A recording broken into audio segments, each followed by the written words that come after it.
आपको उनका कोई फायदा नहीं होगा। बिल्कुल ठीक है, कोई फायदा नहीं होगा।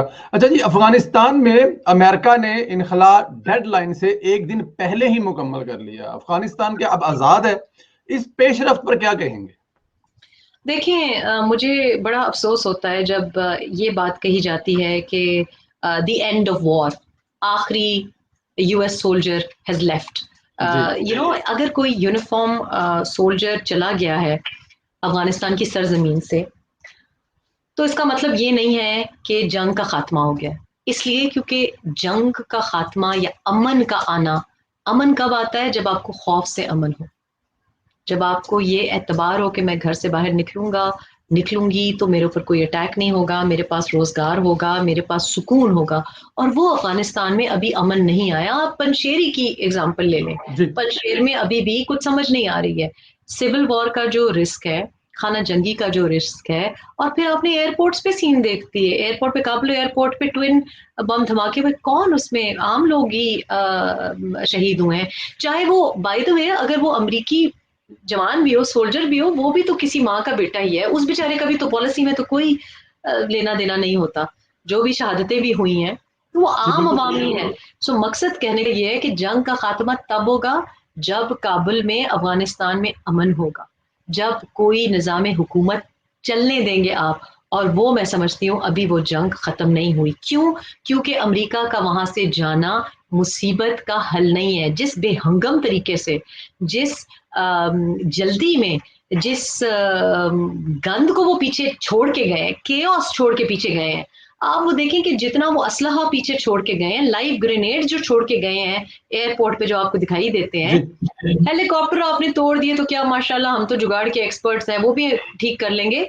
लेकिन आप जो साजो सामान पीछे छोड़ के गए हैं, और साजो सामान वो नहीं जो कि आपको दिख रहा है, लेकिन जो आप एक हालात छोड़ के गए हैं, वो किसी के लिए भी संभालना, समेटना बहुत मुश्किल होगा। इस वजह से लोग वहां से भाग रहे हैं।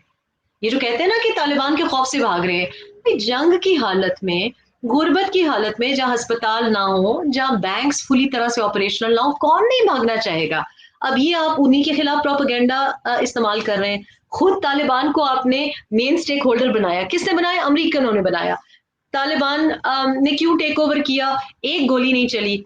फोन आया अशरफ गनी को एक रात पहले कि बेटा आप तो जरा साइट पे नीवी हो नीवी। जाए। हाँ, तो वो बेचारे वो नीवी नीवी करके वो क्यों निकले? इसी तरह फोन कॉल्स आती हैं। अब उनको भी बेइज्जत कर रहे हैं, अब उनके ऊपर भी करप्शन की स्टोरियां आएंगी। वो बंदा पूछे कि पैसा आया कैसे अफगानिस्तान में? तो ये जो केओस, ये तो जहां जाते हैं ये करके जाते हैं। लेकिन इधर सवाल ये है कि आप 23 साल वहां क्या कर रहे थे?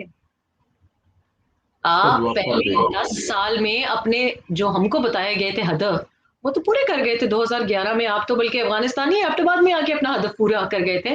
तो फिर अगले 10 साल वहां पे क्या कर रहे थे? तो जंग का रिक्वेस्ट। खात्मा अब अभी नहीं हुआ। जंग का खात्मा तब होगा जब पूरी तौर पे जो भी अफगान, जितने भी मुख्तलिफ कौमें हैं, जितने भी मुख्तलिफ कम्युनिटीज हैं, उनके दिलों में खौफ दूर हो जाएगा और अमन आ जाएगा। वो जंग का खात्मा होगा। वो जंग का खात्मा होगा, वो तो जंग का खात्मा होगा।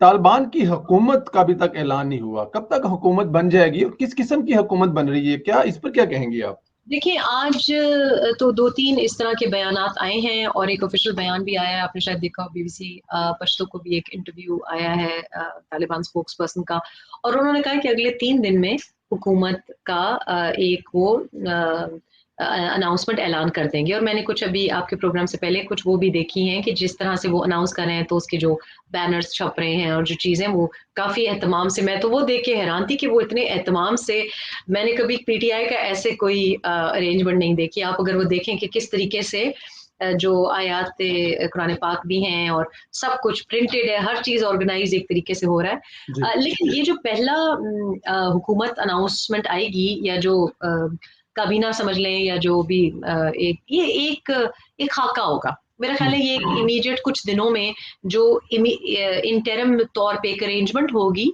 क्योंकि जाहिर है इस वक्त लोगों से तो बातचीत शुरू नहीं हुई। मेरा मतलब है कि जो बाकी जो फरीकैन हैं, करज़ई साहब हैं, अब्दुल्ला हैं, और भी बहुत से नॉर्दर्न अलायंस की अपनी भी एक रिप्रेजेंटेशन शायद कोई मुख्तलिफ किस्म की हो, तो उनसे भी बातचीत का सिलसिला भी शुरू नहीं हुआ। ये मेरी ज़राए बताते हैं कि अभी शुरू नहीं हुआ, लेकिन होगा, क्योंकि उनके बगैर भी गुजारा नहीं। तो इनिशियली मेरा ख्याल है आप जो नाम सुनेंगे या जो एक सेटअप सुनेंगे, वो एक आप उसको कह सकते हैं कि एक जो रूहानी तौर पे उनकी guidance, spiritual sort of guidance करें, क्योंकि हैबतुल्लाह साहब भी अभी तक दिखाई नहीं दिए हैं, किसी को पता नहीं है कि वो कहाँ हैं और कब आएंगे। तो मेरा ख्याल है कि वो एक मॉडल बताएंगे कि किस तरह से एक हायरार्की होगी गवर्नमेंट की, लेकिन मेरा ख्याल है कि जो आखिरी शेप गवर्नमेंट का होगा वो कुछ महीनों के बाद ही जाहिर होगा, जिसको ये कौमी कह हुकूमत, रहे जिसे हैं, कौमी हुकूमत कहेंगे। कौमी हुकूमत, जिसको ऑल इंक्लूसिव गवर्नमेंट कहते हैं, और ये बार बार वो स्ट्रेस कर रहे हैं। तो इनिशियली ये नहीं मैटर करता कि क्या नाम सामने आए, मेरा ख्याल है वो हम सब जानते ही हैं कि किस तरह से आएंगे, जिस तरह से वो अनाउंस करेंगे ये बड़ा मैटर करता है कि अनाउंसमेंट का तरीका क्या होगा। हुकूमत का जब अनाउंसमेंट करेंगे कि ये हमारा तर्ज हुकूमत होगा, वो बड़ा मैटर करेगा। हाँ, जिसको दुनिया बिल्कुल इंतजार कर रही है कि आने वाले वक्त में ये